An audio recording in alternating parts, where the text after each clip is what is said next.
Hello friends, my name is Reena Sen and welcome to my YouTube channel RBS official. तो friends, जैसा कि आप लोग जानते हैं कि मैंने आप लोगों के लिए हिंदी ग्रामर की सीरीज़ स्टार्ट की हुई है, जिसमें मैंने आपको जो ग्रामर का जो फर्स्ट क्लास है वो ली थी वर्णमाला की, उसमें मैंने आपको सवर करवा दिए हैं। ठीक है, आज हम करेंगे व्यंजन कॉन्सोनेंट। ठीक है, तो चलिए स्टार्ट करते हैं। इससे पहले मैं ये स्टार्ट करूँ, कल मैंने एक चीज़ आपको छुड़वाई थी, ठीक है, जो कि थी हमारे वर्णों का उच्चारण स्थान। एक बार पढ़ लेते हैं, डिटेल बाद में करेंगे। देखो, ये चीज़ जो हमारे मुंह से निकलने वाले जो वर्ण होते हैं वो कहाँ से निकलते हैं, क्या क्या चीज़ें होती हैं।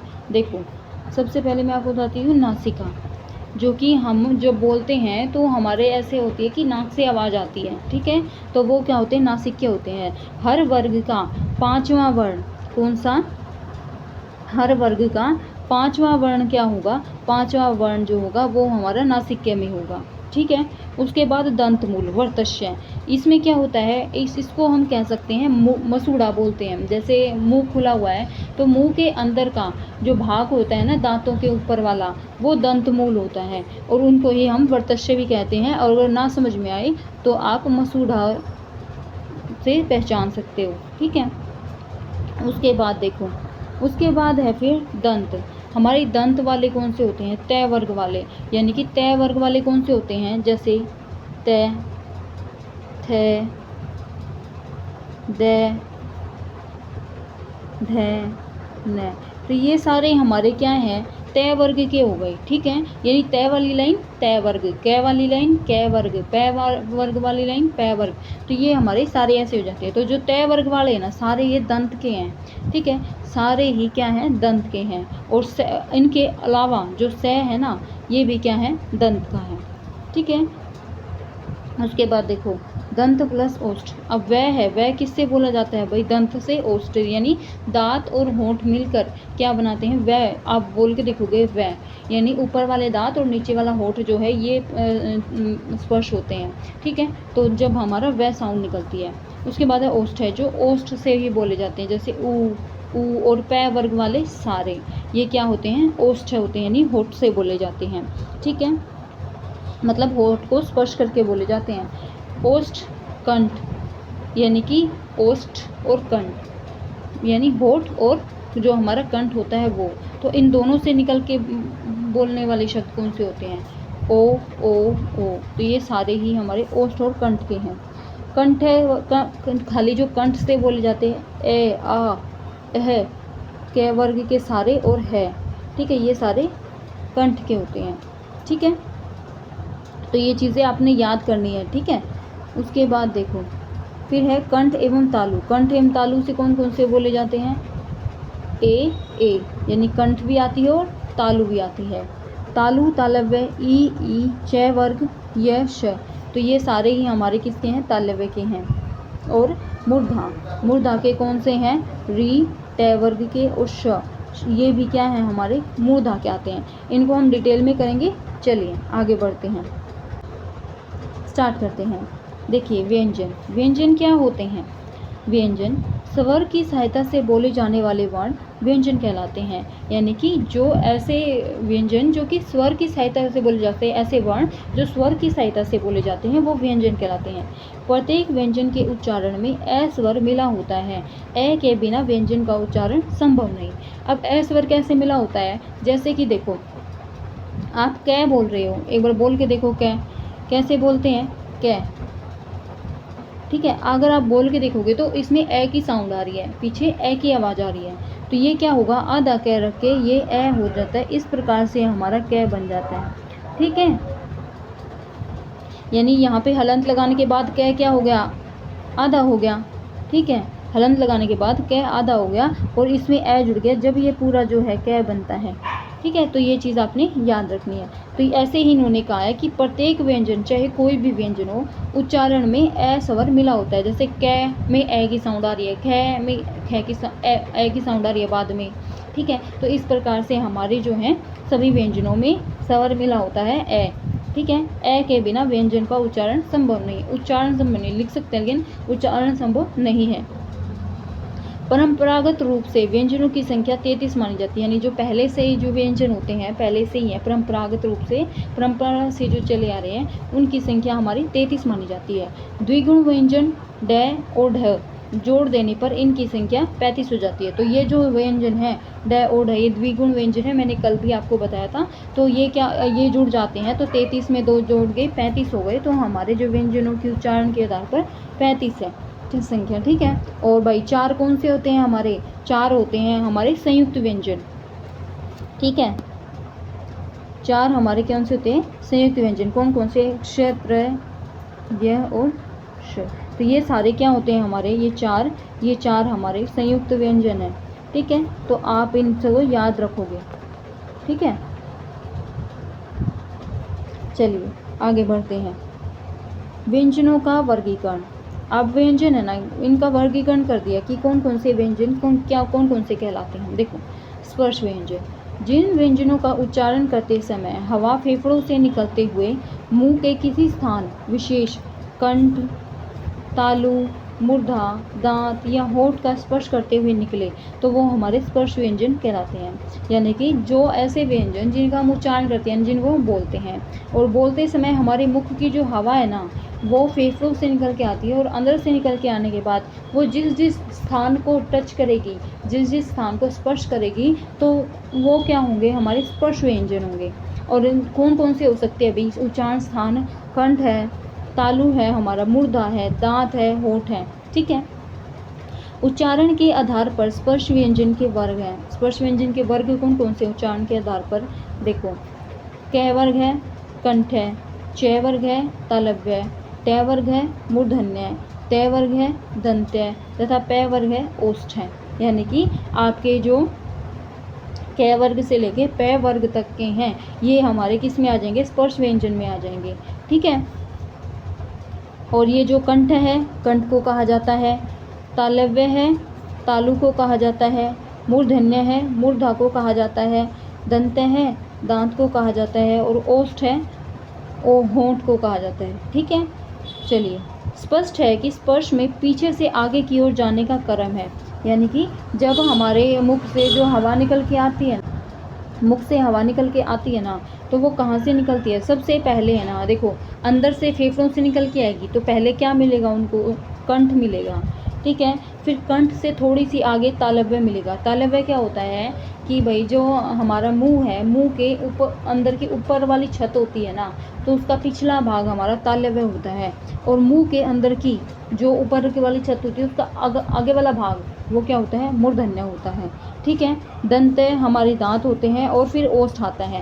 यानी पहले कंठ आता है, अगर अंदर से हवा निकल के आएगी पहले कंठ को स्पर्श करेगी, तालव्य को स्पर्श करेगी, फिर मूर्धा आएगा, फिर उसके बाद दांत आएंगे और दांत के बाद क्या आएंगे, होठ आएंगे, ठीक है। तो इस प्रकार से कंठ जो है पहले है, यानी कंठ पहले है और जो ओष्ठ है वो सबसे बाद में है, ठीक है। चलिए आगे बढ़ते हैं। अब ये जो टेबल है ना, ये टेबल आप थोड़ा सा देख के चलोगे क्योंकि ये बहुत ही ज़्यादा इम्पोर्टेंट है, ठीक है। यहाँ से यहाँ तक जो टेबल है ये इम्पोर्टेंट है तो आप देख के चलोगे, ठीक है। देखिए, ये वर्ग क्या है, ये वर्ग है, ठीक है। ये उच्चारण स्थान है जो मैंने आपको बताई थी कि विकंठ है, होठ है, दंत है, तो ये उच्चारण स्थान है। उसके बाद है अघोष, अल्पप्राण, अघोष, महाप्राण, सघोष, अल्पप्राण, सघोष, महाप्राण, सघोष, अल्पप्राण, नासिक्य। अब देखो, ये इम्पोर्टेंट है, आपके जो एग्ज़ाम में क्वेश्चन बनते हैं ना इसी यहाँ से ही बनते हैं, तो इसको ध्यान से समझ के चलिएगा। और अगर आपको एक बार में नहीं समझ में आया ना तो आप है ना कमेंट में लिख देना कि मैम एक बार फिर से बता दो, तो मैं नेक्स्ट वीडियो बनाऊँगी तो आपको पहले यही क्लियर करूँगी, ठीक है। देखो, जो ये उच्चारण स्थान आपको पता लग गया कौन से होते हैं, जैसे कंठ है, तालु है, मूर्धा है, ठीक है। और वर्ग कंठ है, तालव्य, यानी एक तरीके से इन्हीं के संस्कृत आप लगा सकते हैं, ठीक है। अब देखो, अघोष अल्पप्राण क्या होता है, अघोष क्या होता है, जो मैंने आपको बताया था कि जब कोई भी वर्ड बोलते समय हमारे जो मतलब कि स्वर तंत्र होते हैं ना तो उनमें कंपन पैदा होता है तो वो क्या हो जाता है, सघोष हो जाता है। लेकिन अगर कंपन पैदा नहीं होता है तो क्या हो जाता है, अघोष हो जाता है। तो इनमें कंपन पैदा नहीं है तो ये अघोष है, ठीक है। और बाकी इन तीनों में क्या है, कंपन पैदा होते हैं तो ये क्या है, हमारे सघोष हो जाएंगे। ठीक है, सघोष सघोष सघोष। ठीक है, उसके बाद देखो अल्प प्राण क्या होते हैं। जब हम बोलते हैं तो बोलते समय हमारे अंदर से जो वायु निकलती है, तो वो वायु जो है अगर कम निकले तो वो अल्प प्राण हो जाएगा। अगर वो वायु ज़्यादा निकलती है तो वो क्या हो जाता है, महाप्राण हो जाता है। महाप्राण में किसकी, हकार की ध्वनि भी होती है भाई, हकार की ध्वनि भी क्या होती है, महाप्राण। जैसे कि आप ख देख लो और कै देख लो, कै को बोलोगे तो मुंह से कम वायु निकलेगी कै, लेकिन अगर आप ख को बोलोगे तो ऐसे लग रहा है कि आप ख बोलते वक्त आपके मुंह से ज़्यादा हवा निकल रही है, ज़्यादा वायु निकल रही है। और इसमें पीछे है भी बोला जा रहा है आपको साथ में, कि भी ऐसा लग रहा है कि भी इसमें पीछे आप ख बोलने के बाद जो है ना उसकी भी साउंड आ रही है बाद में, जैसे ख। तो यही चीज़ है अल्प प्राण महाप्राण। ठीक है, तो आप ऐसे भी याद कर सकते हो कि भाई देखो पहले दो में अघोष अघोष हैं और बाकी तीन में सघोष है। ठीक है, फिर आप अल्पप्राण महाप्राण को कैसे करोगे कि पहले में अल्प प्राण महाप्राण, अल्प प्राण महाप्राण, अल्प प्राण महाप्राण, इस तरीके से आप याद रख सकते हो। देखो पहले दो में अघोष है, फिर बाकी तीनों में सघोष है। फिर पहले दो में क्या है, पहले दो नहीं, अल्प प्राण में क्या होगा, पहले में अल्प प्राण, फिर महाप्राण, अल्प प्राण महाप्राण, अल्प प्राण, यानी एक छोड़ के एक, एक छोड़ के एक, ऐसे करनी है याद। ठीक है, ये चीज़ें याद करनी ज़रूरी है। अब देखो लास्ट वाले में नासिक क्यों लिखा हुआ है, क्योंकि हर वर्ग का जो पांचवा वर्ण होता है ना, जैसे देखो 1 2 3 4 5, तो ये पांचवा वर्ण होता है ना, हर वर्ग का जो पांचवा वर्ण होगा वो आपका क्या होगा, नासिक होगा। ठीक है, ये चीज़ें याद रह जाएंगी। चलिए आगे बढ़ते हैं। देखो अब देखो जो कंठ है हमारा, कंठ क्या है, कहता है देखो कंठ सबसे पहले हमारे कंठ में कौन कौन से आते हैं, कंठ में सारा कै वर्ग आता है। ठीक है, कंठ में क्या आता है, कै वर्ग। आपसे पूछा जाता है आपसे है ना, जैसे ये 4 दे देंगे, सॉरी आपसे है ना 4 ऑप्शन दे देंगे और वो 4 ऑप्शन आपसे क्या कहेंगे, 4 ऑप्शन देखो ये 4 ऑप्शन दे दिए आपसे और आपसे ये पूछा जाए कि इनमें से कौन से क्या है कंठ में आते हैं, कौन से कंठ में आते हैं, तो आप किस पे निशान लगाओगे, आपको लगेगा कै और ख। ठीक है, तो यही हमारे आंसर हो जाएंगे। आपको ऑप्शन में दे देगा ए बी या बी सी या बी ए। ठीक है, तो इस तरीके से आपसे है ना ऑप्शन में दे देगा, तो आपको ये देख के चलना है कि भाई कंठ में कौन से आते हैं। तो कंठ में देखो कै ख ग घ और अड़, ये कौन सी किस में आते हैं, ये हमारे कंठ में आते हैं। उसके बाद तालु, तालु क्या होती है कि मुंह के भीतर की ऊपरी छत का पिछला भाग, तालु क्या होती है, मुंह के भीतर जो है हमारा और ऊपरी छत जिसको हम तलवा भी बोलते हैं ना, तो उसका पिछला भाग जो होता है वो तालु होता है।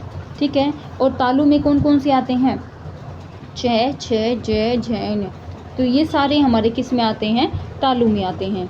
चलिए आगे बढ़ते हैं। आगे हमारा मूर्धन्य वर्ग में मूर्धा जो उच्चारण स्थान है उसका देखो ये क्या होता है कि मुंह के भीतर की ऊपरी छत का क्या है, अगला भाग, यानी कि जो पिछला भाग होता है वो क्या होता है, तालु होता है, और अगला भाग क्या होता है, हमारा मूर्धा होता है। इसमें ट वर्ग सारा आता है, क्या आता है, ट वर्ग सारा आता है किसमें, मूर्धा में हमारे। ठीक है, आगे बढ़ते हैं। दंत, दंत में क्या होता है, यानी दांत, दांत, दांत से कौन से वर्ड ऐसे हैं जो बोले जाते हैं, जैसे कि त थ द ध न, तो ये जो है ये हमारे दंत है, यानी दांत से बोले जाते हैं सारे, त थ द ध न।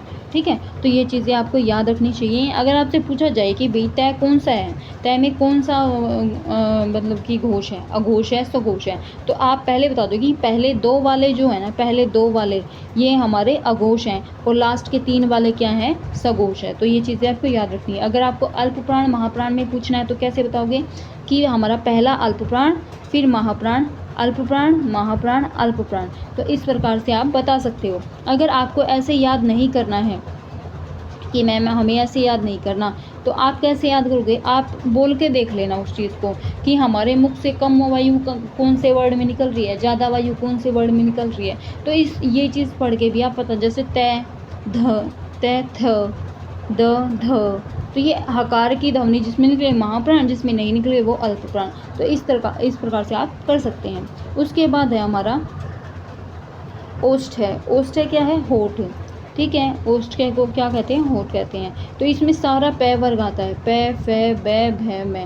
तो जिसमें भी आपको ये लगे कि हकार की ध्वनियाँ अल्प प्राण है और भाई स्वर तंत्रियों में कंपन हो रहा है, तो वो क्या होगा, सघोष होगा, बाकी हमारी अघोष होंगे। तो आप ये देख लेना कि भाई पहला और दूसरा वर्ग क्या होते हैं, अघोष होते हैं, और तीसरा चौथा और पांचवा वर्ग क्या होते हैं, ये हमारे सघोष होते हैं। और अल्प प्राण महाप्राण में क्या कहोगे, देखो पहला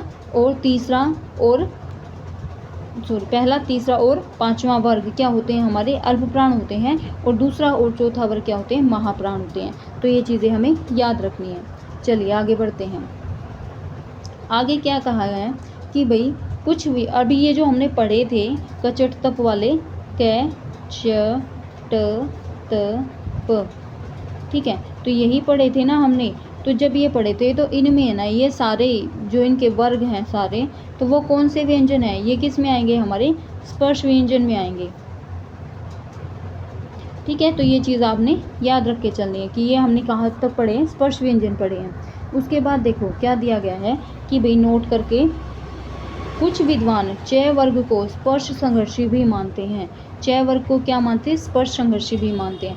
आपको ये चीज़ याद रखे रखनी की हुई है ना, ये बहुत ज़्यादा इंपॉर्टेंट है। आपसे पूछा जाता है कि स्पर्श संघर्षी कौन से व्यंजन होते हैं, तो च वर्ग वाले मतलब च छ,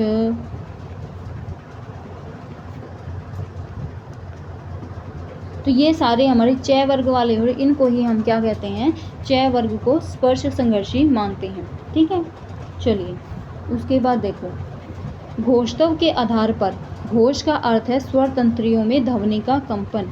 घोषतव के आधार पर मैंने आपको बताया था, घोषतव क्या होते हैं, दो होते हैं, सघोष होते हैं, और एक क्या होते हैं, अघोष होते हैं। सघोष और अघोष दो होते हैं। ठीक है, तो घोषतव के आधार पर घोष का अर्थ क्या होता है, स्वर तंत्रियों में ध्वनि का कंपन होता है। अगर आपसे ये पूछा जाए कि भाई घोष का अर्थ क्या है, खाली आपसे ये पूछा जाए कि घोष का क्या अर्थ है, और अगर ऑप्शन में ये चीज़ ना दी गई हो, तो आप है ना सघोष को भी क्या बोल सकते हो, घोष बोल सकते हो। ठीक है, तो एक क्वेश्चन में आया हुआ था कि भाई सघोष को और क्या कहा जाता है, या फिर घोष किसको कहा जाता है, तो ये सघोष को कहा जाता है। तो आप ध्यान रख लेना। ठीक है, उसके बाद देखो जो मैंने आपको दो बताए, इनके पार्ट देखो। अघोष क्या है कि जिन ध्वनियों में उच्चारण में स्वर तंत्रियों में कंपन न हो, ठीक है, जिसमें कंपन न हो तो वो क्या होगा, अघोष होगा, और जिसमें कंपन हो वो सघोष होता है। कि जिन ध्वनियों के उच्चारण में स्वर तंत्रियों में कंपन हो वो सघोष या फिर घोष। देखो आपको ये दे रखा है, ये आप देख सकते हैं कि भाई सघोष भी है और घोष भी है, ये दोनों एक ही हैं। ठीक है, जिन ध्वनियों के उच्चारण में स्वर तंत्रियों में कंपन हो वो सघोष या अघोष होते हैं। अब देखो सघोष होते हैं, देखो जो अघोष क्या होते हैं, इसका हर वर्ग का पहला और दूसरा व्यंजन क्या होता है, अघोष होता है।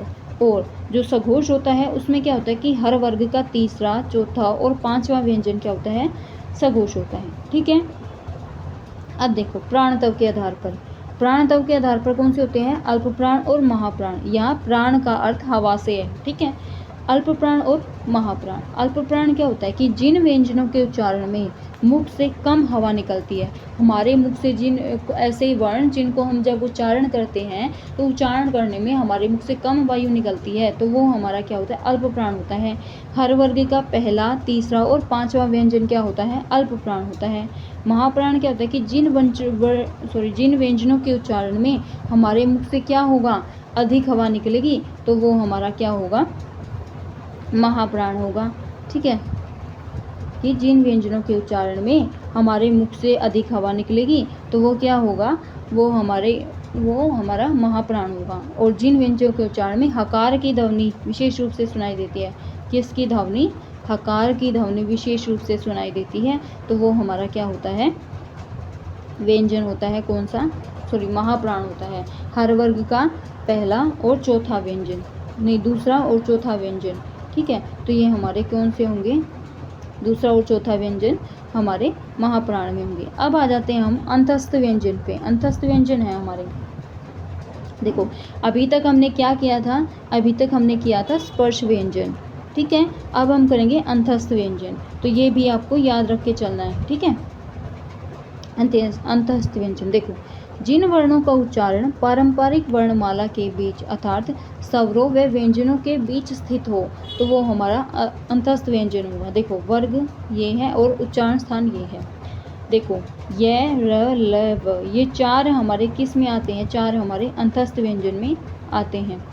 ठीक है, य, र, ल, व। अब देखो, य का स्थान कौन सा है? तालव्य है, तालु। आप ये देखोगे कि जब आप बोलते हो य, तो जो वायु निकल रही है ना, वो हमारे किसको स्पर्श करके निकल रही है? वो हमारे वायु ऐसा लग रहा है कि तालु से आ रही है। ठीक है, य को बोलते वक्त जो वायु तालु से आ रही है वो हमारा तालव्य हो जाता है, और तालव्य वर्ग उच्चारण स्थान हमारा तालु। तो यह हमारा कहाँ से निकलता है? तालु से निकलता है, याद रखोगे। रे, रे क्या होता है भाई? रे है जो ये वर्तस्य है। वर्तस्य मीन्स दंतमूल या मसूड़ा, यानी कि हमारे मुंह के अंदर के भाग, जो दांत के ऊपर वाला जो हिस्सा है वो मसूड़ा है, तो उसको वर्तस्य वर्ग भी कहते हैं। क्या कहते हैं? वर्तस्य। और दंतमूल मसूड़ा भी कहते हैं। ठीक है, उसके बाद है हमारा लय। लय भी वर्तस्य से निकलता है, दंतमूल मसूड़ा से ही निकलता है। और वह वह होता है दंतोष्ठ, यानी कि दंत भी और होठ भी। अब दंत भी और होठ भी कैसे? कि वही जो दांत है, मतलब हमारा जो मुंह है, मुंह में दांत जो है, दांतों ऊपर वाले जो दांत होते हैं वो और नीचे वाला होठ मिलके जब आप बोलते हो तो वो वह निकलता है। ऊपर वाला दांत और नीचे वाले होठ, ये क्या हो जाते हैं? वह बनाते हैं। तो आई होप आपको समझ में आया होगा ये र ल व का। ये र ल व, यह होता है तालव्य यानी तालु स्थान, र और ल होता है वर्तस्य यानी दंतमूल या मसूड़ा, और ये वह होता है दंतोष्ठ यानी ऊपर के दांत, निचला होठ। ठीक है, अब देखो आप इसको कैसे पता लगाओगे कि भाई ये है सघोष है या अघोष है? तो देखो, सघोष अघोष का ये जो है हमारे ये र ल व, ये चारों ही क्या है? सघोष में आते हैं। किस में आते हैं? सघोष में आते हैं। और इनकी वायु कौन सी होती है? अल्प प्राण। वायु को आप पहचान सकते हो कि ये र ल व। ठीक है, तो इसमें कोई भी हमारी हकार की ध्वनि उत्पन्न नहीं हो रही, तो इसीलिए हमारा क्या होगा? अल्प प्राण होगा। लेकिन जो बात सघोष अघोष है, इसमें क्या होगा? स्वर तंत्रियों में कंपन हो रहा है, तो ये हमारा किस में होगा? सघोष में होगा। य र ल व। ठीक है, तो चलिए आगे बढ़ते हैं। आगे क्या कहा गया है कि भाई नोट करके दिया गया है। देखो, यह वह अर्धस्वर ध्वनि जो कभी स्वर ही कभी व्यंजन, ध्वनि जो है कभी स्वर हो कभी व्यंजन, यह वह को क्या कहा जाता है? अर्धस्वर भी कहा जाता है। तो ये चीज़ आपने याद रखनी है, यह और वह को क्या कहा जाता है? अर्धस्वर भी कहा जाता है।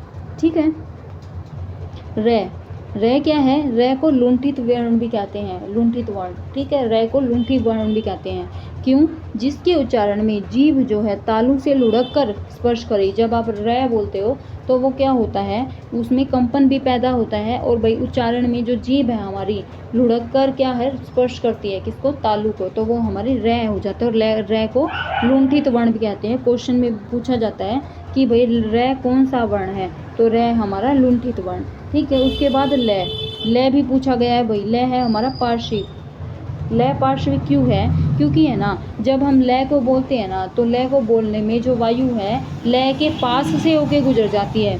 ठीक है, लय के पास से होके गुजर जाती है, यानी पार्श्व से या बगल से होके गुजर जाती है, तो वो क्या होती है? हमारे लय। तो इसलिए इसको पार्श्विक वर्ण कहते हैं कि जिसके उच्चारण में हवा जीभ के पार्श्व यानी बगल से निकल जाए, तो वो हमारा क्या होता है? वो हमारा लय होता है।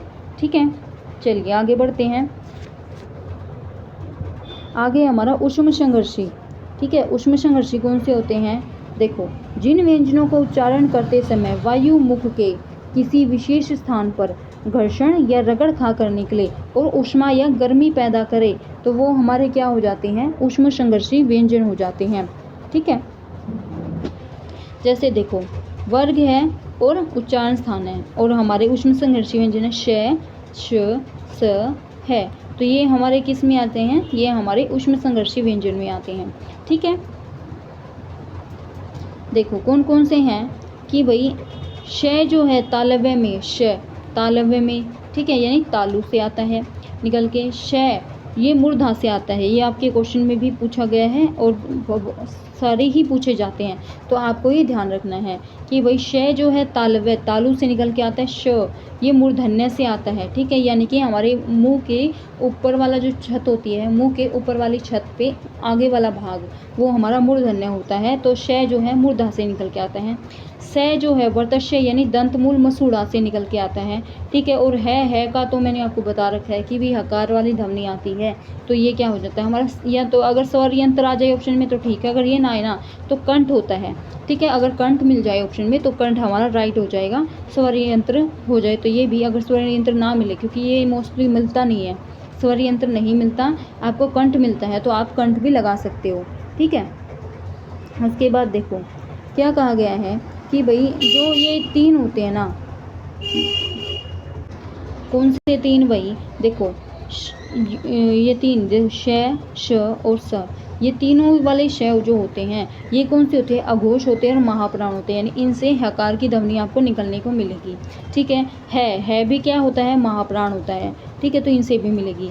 अघोष क्यों है, क्योंकि इनकी स्वर तंत्रियों में कंपन नहीं होता, श स है आराम से बोला जाता है, श स है। लेकिन जो है में स्वर यंत्र यह है और इसमें कंपन पैदा होता है, तो ये क्या होगा हमारा, सघोष होगा, ठीक है। तो इसको आप देख के चलिएगा। उसके बाद देखो एक चीज़ मैं आपको बता देती हूँ, जो ये हमारे व्यंजन हैं क वर्ग से लेके और जो पै वर्ग है, ये क्या होते हैं, हमारे स्पर्श व्यंजन होते हैं, ठीक है। मैंने आपको क्या बताया, स्पर्श व्यंजन होते हैं, कै से पै तक, पै फ ब भ म, ठीक है। मैं के बाद उसके बाद जो आते हैं हमारे य र ल व, ये चार कौन से होते हैं, ये चार होते हैं हमारे अंतस्थ व्यंजन, ठीक है, अंतस्थ व्यंजन। तो ये चार हमारे कौन से होते हैं, अंतस्थ व्यंजन। फिर उसके बाद जो हमारे श स स ह, ये श स स ह ये है आते हैं, और ये हमारे कौन से व्यंजन होते हैं, ये हमारे ऊष्म संघर्षी व्यंजन,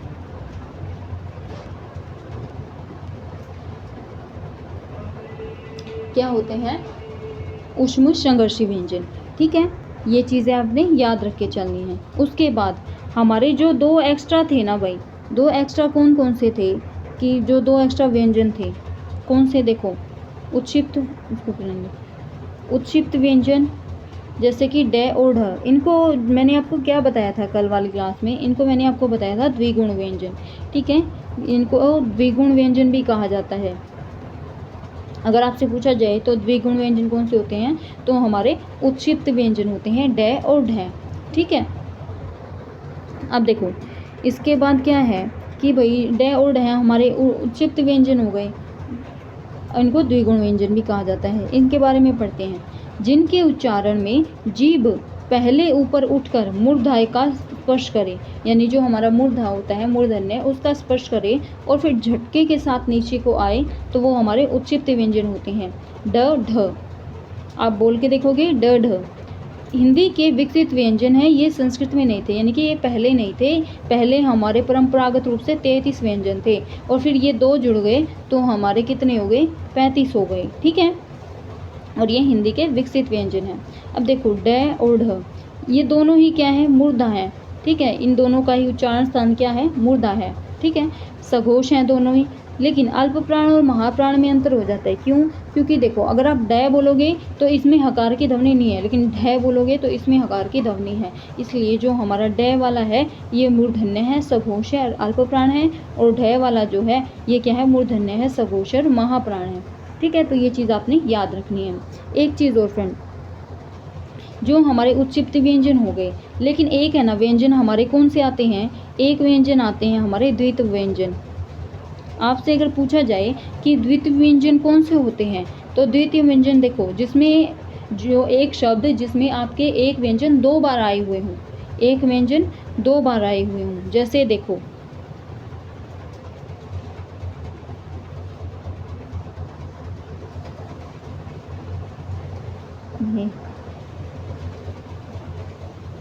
एक व्यंजन आपके अगर दो बार आते हैं तो वो क्या हो जाता है हमारा, वो हमारे द्वितीय व्यंजन। जैसे देखो एक व्यंजन ये आया, एक व्यंजन ये आया, ठीक है। तो ये दो बार व्यंजन आए, ठीक है। तो ये हमारे द्वितीय व्यंजन हो गए। ठीक है, जैसे कि आपको एक शब्द और बता देती हूँ, आप ये समझ लो, बिल्ली। तो बिल्ली में भी 2 बार आए हैं, एक आधा वर्ण आया, एक पूरा वर्ण आया, तो एक वर्ण 2 बार आ गया है, तो ये क्या होंगे, हमारे द्वितीय व्यंजन होंगे। तो इस प्रकार से आपको ये समझना है, क्योंकि क्वेश्चन में पूछा जा चुका है और जा सकता भी आगे। ठीक है, तो फ्रेंड्स यहाँ पे आपका जो वर्णमाला है ना कंप्लीट होगी। अगर आप वर्णमाला को इतना भी कर लोगे ना, तो वो आपके लिए बहुत बहुत अच्छा रहेगा। ठीक है, अगर आप इतना भी कर लोगे तो आप एग्ज़ाम को क्वालिफाई कर सकते हो, जिसमें वर्णमाला के क्वेश्चन दिए होंगे। ठीक है, अब हम क्या करेंगे, इसके क्वेश्चन आंसर करेंगे।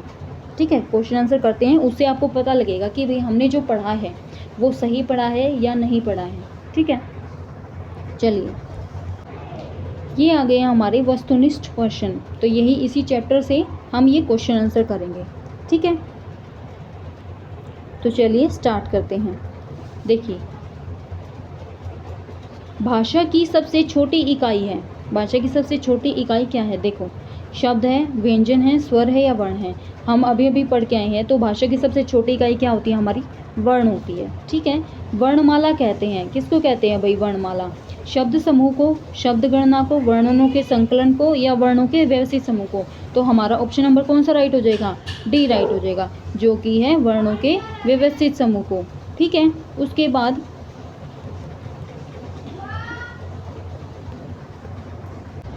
क्वेश्चन नंबर 3 देखो, निम्न में से कंठ्य ध्वनि कौन सी है? कंठ्य ध्वनि यानी कि जो कंठ से निकल के आते हैं वे वाली ध्वनि। देखो, कैक है, य, र, च, छ, च, ज और टर्ण। तो मैंने आपको क्या बताया था? मैंने आपको बताया था कि भाई सबसे पहले जो हमारी टेबल होती है उसमें क्या आता है? उसमें आता है कंठ, फिर आता है तालु, उसके बाद क्या आता है? मूर्धा। ठीक है, मूर्धा के बाद क्या आता है? दंत, और दंत के क्या बाद क्या आता है? ओष्ठ। ठीक है, दंत के बाद क्या आता है? ओष्ठ। तो आपको ये पूछा है इन्होंने, कंठ्य ध्वनि पूछा है, कंठ्य ध्वनि। तो कंठ्य ध्वनि में कै वर्ग सारा था। क्या था? कै वर्ग सारा ही था। तो फिर देखो, कै वर्ग कहाँ दे रखा है हमें इस क्वेश्चन में? कै वर्ग हमारा फर्स्ट ऑप्शन में दे रखा है, कैक है, ये रे नहीं होगा, च, छ नहीं होगा, ट नहीं होगा, तो हमारा ऑप्शन नंबर 1 राइट हो जाएगा। चलिए नेक्स्ट पे चलते हैं। क्वेश्चन नंबर 4 क्या कहता है कि भाई स्थान के आधार पर, स्थान कौन सा भाई? उच्चारण स्थान होता है। तो उच्चारण स्थान के आधार पे बताइए कि मूर्धन्य व्यंजन कौन से हैं। अब मूर्धन्य व्यंजन कौन से थे भाई? जो कि हमारे 3rd नंबर पर थे, क्योंकि पहले पे तो कंठ था, दूसरे पे क्या था? दूसरे पे हमारा तालु था और तीसरे पे हमारा मूर्धा था। ठीक है, तो कंठ में जो कै वर्ग आता है, जो तालु है उसमें हमारा च वर्ग आता है, और मूर्धा में आता है हमारा ट वर्ग। तो हमें ये देखना है कि ट वर्ग वाले कौन से हैं जो कि हमारे मूर्धा में आते हैं। इसमें ट वर्ग वाले हमें ढूंढने हैं। तो देखो, ट वर्ग वाले कौन से हो सकते हैं? गै, घै नहीं, ट वर्ग वाले तो ये है नहीं।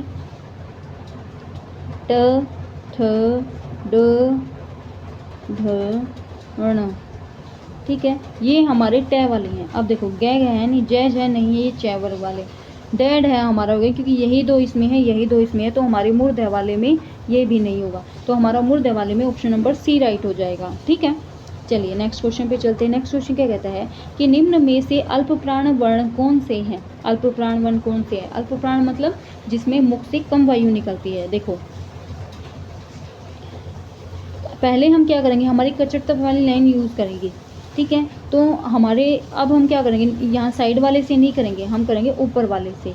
ठीक है, तो हमने क्या किया था, अल्प प्राण महाप्राण में क्या था कि पहला अल्प प्राण, फिर महाप्राण, फिर अल्प प्राण, फिर महाप्राण और फिर अल्प प्राण था। ठीक है, तो यहाँ पे हमारा जैसे कै वाले कचटतप वाली लाइन थी, कै, खे, गे, घे, ड़। ठीक है, तो ये हमारी क्या थी? कचटतप लाइन, क्योंकि अल्प प्राण महाप्राण, अल्प प्राण महाप्राण, अल्प प्राण। तो इन्होंने हमें अल्प प्राण पूछा है। अब देखो, कै दे रखा है और गै दे रखा है, पहले हमारा अल्प प्राण होता है, तो ये सेकंड तो होगा नहीं। ठीक है, इसको हम कट कर देते हैं। थ और ध, अब थ और ध कौन सी लाइन में आता है भाई? थ और ध तय वाली लाइन में, कचटतप में तय वाली लाइन में आता है। त, थ, द, ध और न। ठीक है। अब देखो अल्पप्राण महाप्राण, अल्पप्राण महाप्राण, अल्पप्राण, तो थ और ध भी नहीं है क्योंकि ये क्या है, महाप्राण में आ गए, ठीक है, तो ये भी नहीं हो सकता। तो देखो 2 ऑप्शन हमने एलिमिनेट कर दिए, ये भी और ये भी। फ और भ देखते हैं। फ और भ में आप बोलने से ही पता लग रहा है ये हमारे महाप्राण के हैं, तो हमारे अल्प प्राण के कौन से हो गए, अल्प प्राण के हो गए हमारे, 1 मिनट, अल्प प्राण पूछा है ना, तो अल्प प्राण तो हमारा बी हो गया। देखो क, ख, ग, घ और अड़, ठीक है, तो हमारा क्या है, पहला अल्प प्राण, पहला क्या है अल्प प्राण, फिर महाप्राण, अल्प प्राण महाप्राण अल्प प्राण, तो पहला और तीसरा वर्ण जो हमारा क्या हो गया, अल्प प्राण हो गया, तो हमारा ऑप्शन नंबर बी राइट हो गया, ठीक है, ध्यान से याद करके चलना है हमें, ठीक है। तो पहला और तीसरा अल्प प्राण, जैसे कि देखो हमने अल्प प्राण कैसे याद किए हुए हैं, देखो पहले अल्प प्राण आता है, फिर महाप्राण आता है, फिर अल्प प्राण आता है, फिर महाप्राण आता है, फिर अल्प प्राण आता है, इस प्रकार से 5 हो गए, ठीक है। सघोष अघोष कैसे याद कर रखे हैं, अघोष अघोष, पहले 2 वालों में अघोष और फिर सघोष, सघोष और सघोष। अब देखो इन्होंने क्या कहा है, क और ग, क और क, क, ख, ग, घ, ड़, ठीक है, तो हमारा जो इन्होंने क्या, अल्प प्राण किस में है, क में है, और अल्प प्राण ग में है, तो हमारा जो ग और क ठीक हो जाएगा, बाकी हमारे गलत हो जाएंगे क्योंकि महाप्राण के हैं, ठीक है। तो कौन से हो गए भी, हमारे ऑप्शन नंबर बी राइट हो गया, ठीक है। चलिए नेक्स्ट क्वेश्चन पे देखते हैं। नेक्स्ट क्वेश्चन क्या है कि भाई निम्न में से नासिक्य, नासिक्य मैंने आपको बताया था हर वर्ग का 5वां वर्ण, ठीक है, तो श 5वां वर्ण नहीं है, ग 5वां वर्ण नहीं है, ज 5वां वर्ण नहीं है, तो 5वां वर्ण कौन सा है, बी है, तो हमारा कौन सा राइट हो जाएगा, बी, ठीक है। चलिए नेक्स्ट चलते हैं। नेक्स्ट क्या कहते हैं कि भाई ए वर्ण क्या कहलाते हैं, जो ए वाले वर्ण होते हैं ये क्या कहलाते हैं, नासिक्य, ओष्ठ्य, मूर्धन्य, कंठ तालव्य है, आप खुद बताओ। देखो नासिक्य मैंने आपको क्या बता रहा है कि हर वर्ग का 5वां वर्ण व्यंजन में, तो ये नासिक्य नाक से तो नहीं बोले जाते, ये गलत हो जाएगा। ओष्ठ, आप ए बोल के देखो, इसमें होठ जो है वो आपस में मिल रहे हैं, नहीं मिल रहे हैं, तो ये भी नहीं होगा। अब देखो मूर्धा और कंठ तालव्य, इनमें से देखते हैं इनमें से कौन सा होगा। मूर्धा में क्या होगा, मूर्धा में नहीं होगा, क्योंकि मूर्धा में क्या होता है, स्वर में सिर्फ री वाला जो है वो हमारा मूर्धन्य में आता है। ये चीज़ आपने याद रखनी है कि जो री से ऋषि है ना, ये आता है हमारा मूर्धन्य में सिर्फ स्वरों में, तो ये भी नहीं होगा। तो हमारा कौन सा हो जाएगा भाई, ऑप्शन नंबर डी हो जाएगा।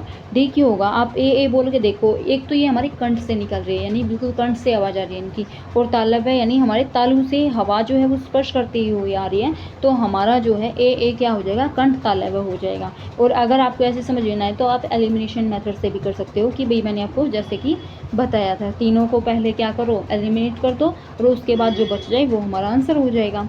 अब देखो हिंदी वर्णमाला में अयोगवाह वर्ण मैंने आपको क्या बताया था कि भाई जो अनुस्वार होते हैं और ये जो विसर्ग होते हैं, तो ये 2 ही हमारे क्या कहलाते हैं, ये हमारे अयोगवाह वर्ण कहलाते हैं। तो ये आपने याद रखना है, अनुस्वार विसर्ग कहाँ पे है, ऑप्शन नंबर डी में है, तो हमारा ऑप्शन नंबर डी राइट हो जाएगा, ठीक है। अब देखो क्वेश्चन नंबर 9 क्या है, निम्न में से बताइए कि किस शब्द में द्वितीय व्यंजन है। तो द्वितीय व्यंजन किस में है भाई, द्वितीय व्यंजन मैंने आप बताया था कि भाई जिसमें 2 व्यंजन एक साथ दे रखे हों, जैसे पुणे में नहीं है, इलाहाबाद में नहीं है, दिल्ली में है, क्योंकि ल और ल दोनों ही एक साथ दे रखे हैं, तो ये चीज़ें आपने याद रखें। उत्साह में नहीं है, 2 व्यंजन एक साथ हों वो द्वितीय व्यंजन कहलाते हैं। उसके बाद देखो जो श स है, ये कौन से व्यंजन है, मैंने आपको बताया था ये श स है, कौन से व्यंजन है, तो ये हमारे कौन से, देखो हमारा कौन सा, परकंपी, संघर्षी, स्पर्शी, स्पर्श संघर्षी। देखो स्पर्श संघर्षी नहीं होगा क्योंकि कचड़ तप वाली जो लाइन होती है ना वो सारी हमारी स्पर्श संघर्षी की होती है, स्पर्शी भी नहीं होगा, ठीक है, परकंपी भी नहीं होगा, ये हमारा संघर्षी हो जाएगा। ये कौन सा होता है हमारा, ऊष्म संघर्षी, ठीक है, ऊष्म संघर्षी व्यंजन जो होता है हमारा वो हमारे ये चारों होते हैं, श स ह, ठीक है। अभी हम पढ़ के आए हैं, उसके बाद चलो आगे बढ़ते हैं। आगे क्या कहा गया है कि निम्नांकित में से बताइए कि नवीन विकसित ध्वनियाँ कौन सी हैं जो नई विकसित हुई हैं। देखो ख ग पहले से थी हमारे पास, ठीक है, ऊ नहीं, एक मिनट, देखो ख ग ये खाली ख ग नहीं है, इनके नीचे क्या हुआ है, मुक्ता लगा हुआ है, जैसे ख और ग, ऐसे ये जो बिंदी लगी हुई है ना, ये हमारी क्या होती है, ये हमारी नए वर्ण है ये, ठीक है। जो बिंदी लगी हुई है ये, इनको नुक्ता बोला जाता है। क्या बोला जाता है? नुक्ता, ठीक है। तो ये चीज़ आप याद रखोगे। तो हमारे नए वर्ण क्या हो गए? यही हो गए जिनके नीचे बिंदी लगी हुई है। अगर खाली ख और ग होता ना तो ये हमारे पुराने ही थे, ठीक है। लेकिन अगर अब ये नए हैं, ये क्योंकि इनके नीचे ये नुक्ता वाली बिंदी लगी हुई है, तो इसीलिए हमारे यही हो जाएंगे ऑप्शन नंबर 1। उ पहले से ही है, ए ओ पहले से ही है और श स पहले से ही है, ठीक है। उसके बाद देखो, निम्न में से कौन सा घोष वर्ण है? हमें ये बताना है घोष। अब घोष कौन सा होता है? सघोष होता है। तो हमें ये बताना है कि सघोष वर्ण कौन सा है, ठीक है। तो सघोष वर्ण देखो, ख च म ठ, तो इनमें से बताना है घोष वर्ण। देखो मैंने आपको क्या बताया था कि पहला और दूसरा अघोष होते हैं, बाकी तीनों क्या हैं? हमारे सघोष होते हैं। देखो च पहला है तो इसलिए ये नहीं होगा, ठीक है। ख दूसरा है, ये भी नहीं होगा, जैसे कै ख, और च में तो च पहला ही है, ठीक है। मैं कौन सा? हमारा सबसे लास्ट वाला है, ठीक है। मैं क्या होता है? हमारा 5वां वर्ण है, बिल्कुल लास्ट वाला है। और जो ठ है ये हमारा दूसरा वर्ण है, जो हम ट और ठ वाली लाइन में दूसरा वर्ण, तो दूसरा नहीं हो सकता। तो हमारा जो ऑप्शन कौन सा होगा? ऑप्शन नंबर 3 राइट हो जाएगा, ठीक है। कौन सा अमानक वर्ण है? अब ये देखना है कि अमानक वर्ण कौन सा है। तो देखो, जो मतलब कि जो माना नहीं जाता, ख को हम मानते हैं हमारे वर्ण में या व्यंजन में, ध को भी मानते हैं, भय को मानते, लेकिन ये वर्ड जो है ये अलग सा है, इसको हम नहीं मानते। तो ये हमारा ऑप्शन नंबर 3 राइट हो जाएगा। अब है क ग ज फ, ठीक है। क ग ज फ ये क्या है? किसकी ध्वनियाँ हैं?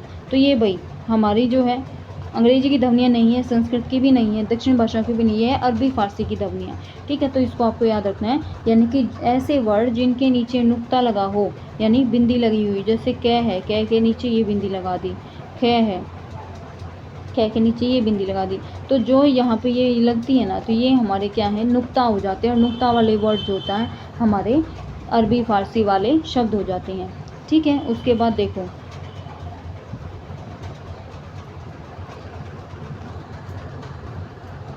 देखिए हिंदी में मूलतः वर्णों की संख्या कितनी है? वर्णों की संख्या कितनी है भाई हिंदी में हमारी? देखो 50 है, 51 है, 52 है, 53 है। तो कौन सी थी हमारे? मैंने आपको बताया था कि हमारे हिंदी में वर्णों की संख्या जो है वो कितनी है? 52 है, ठीक है। कितनी है? 52 है। अक्षय ध्वनि किसके अंतर्गत आती है? ये जो ध्वनि है ये किसके अंतर्गत आती है भाई? मूल स्वर के, संयुक्त वर्ण के, घोष वर्ण के या तालव्य के? देखो अक्षय है, मैंने आपको बताया था कि ये 4 वर्ण जो होते हैं ना, कौन से 4 वर्ण? जैसे अक्षय, त्र, ठीक है, य और श्र। तो ये 4 है ना, ये 4 हमारे किस में आते हैं? संयुक्त वर्ण में आते हैं, ठीक है। संयुक्त वर्ण कह लो या संयुक्त व्यंजन कह लो, तो उसमें ही आते हैं ये, ठीक है। हमें ये चीज़ें याद रखनी है। तो हमारा कौन सा हो गया? मूल स्वर नहीं होता भाई, घोष वर्ण नहीं होगा, तालव्य नहीं होगा, हमारा कौन सा होगा? ऑप्शन नंबर सी राइट हो जाएगा, ठीक है, संयुक्त वर्ण। आगे बढ़ते हैं। क्या कहा गया है कि भाई हिंदी शब्दकोश, एक मिनट, हिंदी शब्दकोश में अक्षय का क्रम किस वर्ण के बाद आता है? तो देखो किस वर्ण के बाद आता है? क, छ, त्र, य। तो देखो किस वर्ण के बाद आता है? त्र से तो पहले आता है, ये नहीं होगा। इससे भी पहले आता है, छ के तो बाद आता है, लेकिन क के भी बाद आता है। अब देखो क और छ में कैसे वो करेंगे? सबसे पहले तो मैं आपको बताता हूँ ये संयुक्त वर्ण बोले क्यों जाते हैं, क्योंकि है ना ये 2 वर्णों से जुड़ के बनते हैं। जैसे जो हमारा अक्षय है ना, किससे बना है? ये क और श, इन दोनों के जुड़ने से ये बना है, ठीक है। तो इसको इसलिए इसको क्या कहा जाता है? संयुक्त वर्ण कहा जाता है। तो जो है हमारा अक्षय, इससे पहले कौन सा वर्ण होगा? अगर ये आता ऑप्शन में तो ये हो जाता, लेकिन आया क्या है? क आया है, तो क हमारा आंसर राइट हो जाएगा, ठीक है। चलिए फिर क्या दिया गया है कि ग वर्ण किन वर्णों के संयोग से बना है? ग वर्ण, अब ग किन वर्णों से संयोग से बना है? देखो ग बना है जय, आधा वर्ण प्लस नहीं, तो ये जो है हमारे इनसे बना हुआ है हमारा ग वर्ण। तो ये कहाँ पे है? इसमें नहीं है। अगर इसमें ना हलंत होना चाहिए था, इसमें हलंत लगा हुआ है, तो हमारा ऑप्शन नंबर बी राइट हो जाएगा। ये नहीं होगा और डी भी नहीं होगा, तो हमारा ऑप्शन नंबर बी राइट हो जाएगा। ठीक है, उसके बाद 19 देखते हैं। 19 में क्या कहा गया है कि अघोष वर्ण कौन सा है। जो अघोष वर्ण है वो कौन सा है, देखो ए, ज है और श। ठीक है, तो अघोष वर्ण हमारा कौन सा होता है। अघोष मैंने आपको बताया था कि पहले 2 वर्ण होते हैं हमारे, कौन से होते हैं, सघोष होते हैं और अघोष होते हैं, और बाद में सारे क्या होते हैं, अघोष सघोष होते हैं। ठीक है, अब देखो वो सिर्फ मैंने आपको बताया था कचट तब वाली लाइन में। ठीक है, लेकिन इनमें से तो कचट तब वाली लाइन में से कोई भी नहीं है। ठीक है, नहीं है। चलो आगे बढ़ते हैं। अब देखो ए, ज और है और से, तो इनमें से हमारा कौन सा राइट हो जाएगा अघोष वर्ण में। तो देखो फ्रेंड्स, इस क्वेश्चन के ना 2 आंसर हैं। 2 आंसर कैसे हैं, देखो जो बी है ये क्या है, जय है। ठीक है, अब जय किस में आता है, च वाली लाइन में, च, छ और ज। ठीक है, तो मैंने आपको क्या बताया कि पहले 2 अघोष और फिर बाद के 3 सघोष। तो अघोष पहले 2 हैं, तो जय तीसरी वाली लाइन में, तो ये नहीं हो सकता, ये हमारा सघोष होगा। ठीक है, उसके बाद देखो बी नहीं हो सकता। है क्या है में हकार की ध्वनि निकल, एक तो महाप्राण है और दूसरा ये सघोष है, क्योंकि इसको बोलते समय इसकी स्वर तंत्रियों में कंपन हो रहा है, तो ये क्या होता है हमारा, ये भी हमारा सघोष होगा, तो ये भी नहीं हो सकता। अब देखो जो हमारा ए है और स है, मैंने आपको क्या बताया था कि हमारे जितने भी स्वर है ना, तो वो सारे क्या होंगे, सघोष होंगे। ठीक है, तो सॉरी एक ही आंसर है, जितने भी होंगे ना हमारे स्वर वो सारे सघोष होंगे। तो ये इन्होंने क्या पूछा, अघोष पूछा है, तो ये हमारा ए वाला भी नहीं हो सकता, तो ये भी कट हो जाएगा। तो हमारा क्या बच गया, स बच गया, और ये हमारा क्या है, ये हमारा अघोष है। इसको बोलते समय हमारी स्वर तंत्रियों में कोई भी कंपन नहीं हो रहा है, तो हमारा ऑप्शन नंबर स हो जाएगा। थोड़ा सा कंफ्यूज हो गई थी, सॉरी, मैं माफ़ी चाहती हूँ इसके लिए कि स्टार्टिंग में समझ नहीं आया कि 2 आंसर होंगे, लेकिन अभी आराम से क्लियर है कि भाई देखो सारे जो हमारे ये होते हैं ना स्वर, सारे स्वर क्या होते हैं, सघोष होते हैं। ठीक है, जय 3 है नंबर पे है, तो इसलिए ये नहीं होगा। है हकार की ध्वनि है, तो ये सघोष होता ही है, तो हमारा जो स है ये हमारा हो जाएगा, और स को बोलते वक्त हमारी स्वर तंत्र में कंपन भी नहीं होता, तो हमारा डी आंसर राइट हो जाएगा। उसके बाद चलिए 20, ये क्या कहता है कि घ का उच्चारण स्थान कौन सा है। घ का उच्चारण स्थान कौन सा है, मूर्धा, कंठ, तालु, दंत। तो हमारा घ का उच्चारण स्थान, तो आप बता सकते हो कि घ जो है हमारा कहाँ से निकलता है, ये घ हमारा है कंठ से निकलता है। ठीक है, और अगर आप ऐसे भी याद नहीं है, एक तो बोलने में हमें पता लग जाता है घ हमारे कंठ से आ रहा है। अगर आपको ऐसे भी समझ में ना आए तो आप कचटतब वाली लाइन यूज़ कर सकते हो कि भाई जो हमारा पहला क वर्ग है, क वर्ग पूरा ही किस में आता है, कंठ में आता है। ठीक है, तो क वर्ग पूरा कंठ में आता है, तो घ जो है हमारे क वर्ग वाली लाइन में है, तो हमारा क्या होगा, कंठ होगा।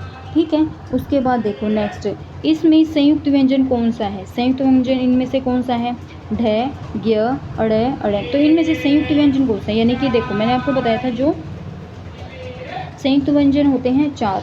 ठीक है, तो मैंने आपको बताए थे कौन से, अक्ष, त्र, ज्ञ और श। तो इनमें से 4 मैंने आपको बताए थे, 4 कौन से हैं भाई, इनमें से कौन सा है, ड नहीं है, ढ नहीं है, अड़ नहीं है, ड नहीं है, तो इनमें से हमारा कौन सा है, ज्ञ है, और ज्ञ यहाँ पे है दिया हुआ है, तो हमारे संयुक्त व्यंजन सिर्फ 4 ही हैं।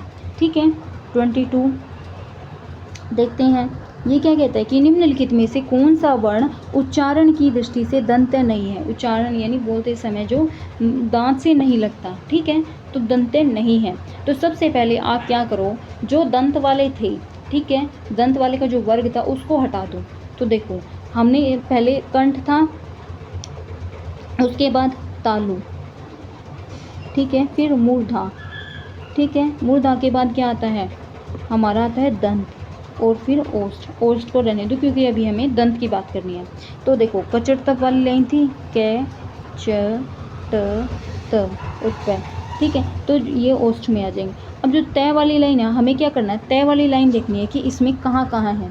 तय वाली लाइन देखो, त, थ, द, ध और न, ये तय वाली लाइन होगी। अब इनमें क्या दंत नहीं है, तो जिसमें भी ये 5 में से नहीं मिलेगा तो वो क्या होगा, हमारा वो हमारा आंसर हो जाएगा। देखो तय इसमें है, ये नहीं होगा। न ये हमारा यहाँ पे न इसमें है, नहीं होगा। द हमारा है यहाँ पे है, ये भी नहीं होगा। ट नहीं है हमारी दंत वाली लाइन में, तो हमारा ऑप्शन नंबर कौन सा राइट हो जाएगा? डी, और डी हमारा आंसर हो जाएगा क्योंकि ये दंत नहीं है। चलिए नेक्स्ट क्वेश्चन पे चलते हैं। क्वेश्चन नंबर 23 क्या कहता है कि जिन शब्दों के अंत में ए आता है उन्हें क्या कहते हैं? जिन शब्दों के अंत में ए आता है, तो देखो अनुस्वार नहीं, अनुस्वार किसको कहा जाता है? अनुस्वार जो ये हमारा होता है ना, ये अंग से अंगूर जिसको हम बोलते थे बचपन में, तो ये हमारा अनुस्वार होता है। अयोगवा कौन से होते हैं? हमारे दो वर्ण होते हैं अयोगवा, एक होता है ये और एक होता है ये। अनुस्वार और विसर्ग मिलके क्या है? अयोगवा होते हैं। ठीक है, तो ये भी नहीं होगा। अंतस्थ क्या होते हैं? अंतस्थ मैंने आपको बताया था, य, रे, ले, व, ये जो चार होते हैं ये हमारे कौन से होते हैं? अंतस्थ व्यंजन होते हैं। ठीक है, उसके बाद देखो फिर है अकारांत, तो एक ही बच गया अकारांत। तो हमारा क्या हो जाएगा? जिन शब्दों के अंत में ए जाता है ना, ए आता है, तो वो हमारा अकारांत शब्द कहलाते हैं। ठीक है, उसके बाद देखो 24 ये क्या कहता है कि अक्षर वर्ण किसके योग से बना है? तो मैंने आपको पहले भी बताया है, एक क्वेश्चन आया था तो उसमें कै प्लस श, और ये कै वाला जो है हमारा हलंत लग के आधा वर्ण हो जाता है। तो कै और श जहाँ पे भी मिलेगा, देखो कै श पहले में ही है, इसमें बी में नहीं है, सी में नहीं है, डी में नहीं है, तो हमारा ऑप्शन नंबर ए राइट हो जाएगा। उसके बाद देखो जो 25 है, इसमें क्या कहा गया है कि हिंदी वर्णमाला में स्वरों की कुल संख्या कितनी है? तो हमारे स्वर कितने होते हैं भाई हिंदी वर्णमाला में? अगर आप ये बोलो कि भाई 10 होते हैं हमारे उच्चारण के स्थान पर, लेकिन इन्होंने क्या पूछा? कुल संख्या पूछी। अगर आपसे खाली ये पूछते कि हमारी हिंदी वर्णमाला में स्वरों की संख्या कितनी है, उच्चारण के आधार पर कितनी है, तो वो आप बोलते 10। लेकिन अगर आपको ये पूछा गया है कि भाई स्वरों की कुल संख्या कितनी है, तो कुल हमारी क्या हो जाएगी? 13 हो जाएगी। ठीक है, तो इस चीज़ को आप याद रखोगे।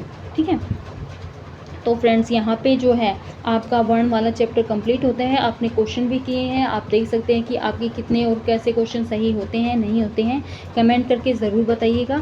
ठीक है, अगर वीडियो अच्छी लगी है तो वीडियो को लाइक कीजिएगा, अपने दोस्तों के पास शेयर कीजिएगा, और कमेंट में ज़रूर बताइएगा कि आपको वीडियो कैसी लगी है। और भाई आप शेयर भी कर सकते हैं अपने दोस्तों के पास, और चैनल को सब्सक्राइब कीजिएगा क्योंकि अब हम ऐसे ही सीरीज स्टार्ट करेंगे और हमारी जो है पूरी ग्रामर जो है हम ऐसे ही धीरे धीरे करके कंप्लीट करेंगे। तो हम नेक्स्ट चैप्टर करेंगे आगे वाली वीडियो में, तो तब तक के लिए धन्यवाद।